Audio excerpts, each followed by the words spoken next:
Friends, you must have heard the saying, you reap what you sow. The kind of actions you take determine the kind of life you'll live. But have you ever wondered, what exactly are these actions, or karma, that we're held accountable for? One day, a student asked the great philosopher Socrates the same question. Master, please tell me, what is karma? Socrates replied, to understand karma, let me tell you a story. By the end of it, you'll understand what karma truly means. And today, I'm going to share with you that very story Socrates told his disciples.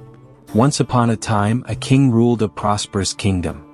He was known to be kind-hearted and deeply cared for his people. One day, the king decided to go on a tour of his kingdom. He mounted his horse and rode through villages, talking to commoners, checking on their well-being. After a while, the king stopped in front of a small shop and looked at the shopkeeper. Without any reason, he turned to his minister and said, I don't know why, but I feel like sentencing this shopkeeper to death tomorrow. I'm suddenly filled with hatred for him. The minister was shocked. This was completely unlike the king. The king had always been compassionate and just.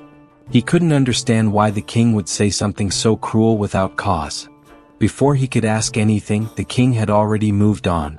The next day, the minister, still confused, decided to get to the bottom of it. Disguised as a common man, he went to the shop. The shopkeeper dealt in sandalwood and looked visibly tired. The minister, in disguise, casually asked, Brother, how's business going?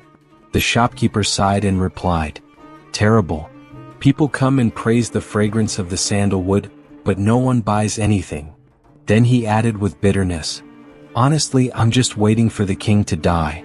When he dies, they'll need sandalwood for his funeral, and only then will I make a good profit. The minister was stunned.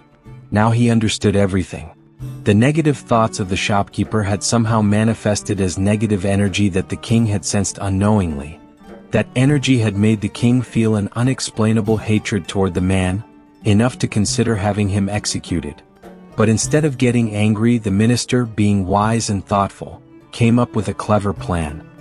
He smiled and said to the shopkeeper, Brother, would you be willing to sell me some of your sandalwood?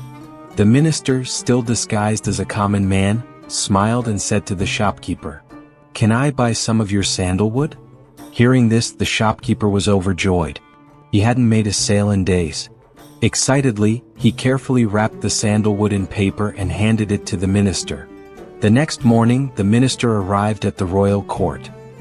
He brought the same sandalwood and presented it to the king, saying, Your Majesty, this sandalwood is a gift from the shopkeeper you paused in front of yesterday. The king was surprised but also delighted. He thought to himself, I judged this man wrongly.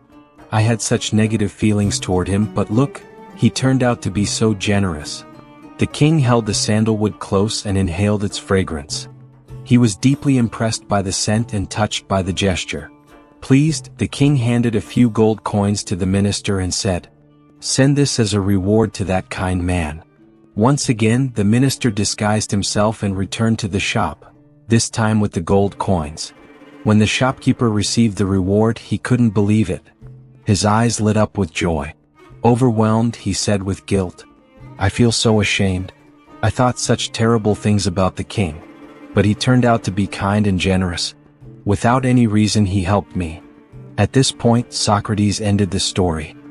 He looked at his students and asked, Now you tell me, what is karma? One student said, Our words are our karma. Another replied, Our actions define our karma. A third said, Our intentions and emotions are our true karma. Socrates listened to all of them and then gently explained, In truth, our thoughts are our karma. If you can learn to control your thoughts, you can become a great human being. When you think good, goodness finds its way back to you, and it keeps returning. So if you want people to think positively about you, start thinking positively about them first. Always think well of others, and life will always be good to you in return. In life, learn something new every day, think something new, do something new. Keep learning, keep growing.